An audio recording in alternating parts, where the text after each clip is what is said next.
तो परम सुख टाइटल है इसका, परम सुख। बहुत सुंदर सी बात है, सुनिए, बहुत अच्छा लगेगा आपको। दुख में सुख खोज लेना।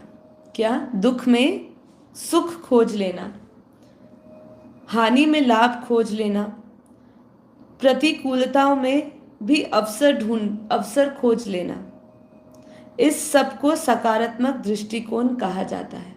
ठीक है। हम क्या बोलते हैं? पॉजिटिव सोचो।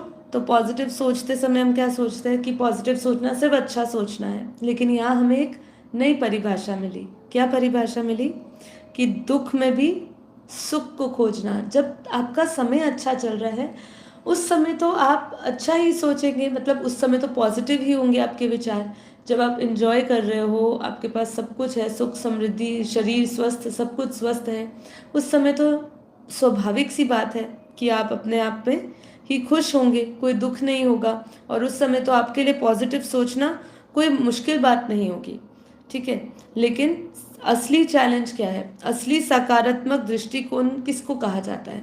कि जब दुख में भी वो सुख खोज लेता है, हानि में भी वो लाभ खोज लेता है, और प्रतिकूलता में भी अवसर खोज लेता है। इसको बोलते हैं सकारात्मक दृष्टिकोण। जीवन को ऐसा जीवन का ऐसा कोई बड़े से बड़ा दुख नहीं जिसमें सुख की परछाई को ना देखा जा सके। बहुत ही सुंदर। हम जब हताश हो जाते हैं, दुखी हो जाते हैं परिस्थितियों के वश में आके, तो उस समय हमें ये लाइन को ध्यान रखना चाहिए कि जीवन का ऐसा कोई बड़े से बड़ा दुख नहीं जिसमें सुख की परछाई ना हो। ये हमारे लिए आज का मोटिवेशन है कि सुख की परछाई ना देखी जा सके, ऐसा कोई भी बड़े से बड़ा दुख नहीं। जिंदगी की ऐसी कोई बाधा नहीं जिससे कुछ प्रेरणा नहीं ली जा सकती हो। रास्ते में पड़े हुए पत्थर को भी आप मार्ग की बाधा भी मान सकते हैं, और चाहे तो उसे पत्थर को एक सीढ़ी बनाकर ऊपर भी चढ़ सकते हैं। बहुत सुंदर। जीवन का आनंद वही लोग उठा पाते हैं जिनकी सोचने का ढंग सकारात्मक होता है। क्योंकि इसका एक कारण यही है कि जैसे ही हम कोई परिस्थितिवश हमारा मन बुद्धि इंद्रिया उस तरफ लग जाती है, तो वो हमारा दुख का विषय बन जाता है। और जब हमें दुख आता है तो फिर हमें कोई भी हमें आनंद नहीं दे सकता, कोई भी हमें परम सुख की अनुभूति नहीं करा सकता है। इस दुनिया में बहुत से लोग इसलिए दुखी नहीं हैं कि उन्हें किसी चीज़ की कमी है, किंतु इसलिए दुखी है क्योंकि उनके सोचने का ढंग नकारात्मक है। सकारात्मक सोच, सकारात्मक देखो, सकारात्मक सोच रखो और सकारात्मक देखो। इससे आपको इससे आपको अभाव में भी जीने का आनंद आ जाएगा। अगर आपकी खुशी अगर आपकी खुशी की एकमात्र वजह है ये है कि जो चीज़ आपके पास है वो दूसरों के पास नहीं, तो इसे विचार कहेंगे।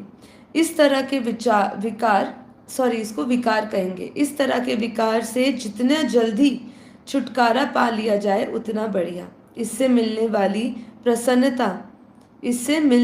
प्रसन्नता क्षणिक होती है, नुकसान ज़्यादा होता है, और इससे हमें बाद में पता चलता है। बातें चाहे कितनी भी बड़ी बड़ी की जाए, कितनी भी अच्छी क्यों ना की जाए, किंतु याद रखिए संसार आपको आपके कर्मों के द्वारा जानती है। अतः बातें भी अच्छी करिए और कार्य भी हमेशा उत्कृष्ट और श्रेष्ठ करिए। ठीक है। तो ये है हमारा सकारात्मक दृष्टिकोण रखने की सही परिभाषा। केवल मैं अच्छा सोच रही हूँ, अच्छा बोल रही हूँ, ऐसा केवल हमारा वाणी से, मनसा वाणी और कर्मणा से नहीं, हर तरीके से आपको अपनी सकारात्मक दृष्टि रखनी है। सूक्ष्म में भी आप किसी भी, देखिए हम जब स्थूल शरीर हमारी इंद्रिया मन देखता है उसको, तो वैसे ही हमारा सूक्ष्म इंद्रिया भी उसका आभास करती है। सूक्ष्म इंद्रिया में भी उसी प्रकार के वाइब्रेशंस आते हैं। इसलिए सूक्ष्म रूप से भी सकारात्मक एनर्जी से भरे रहना ये बहुत ही इम्पोर्टेंट सब्जेक्ट है। ठीक है। तो इसका हमें अभ्यास करते रहना चाहिए।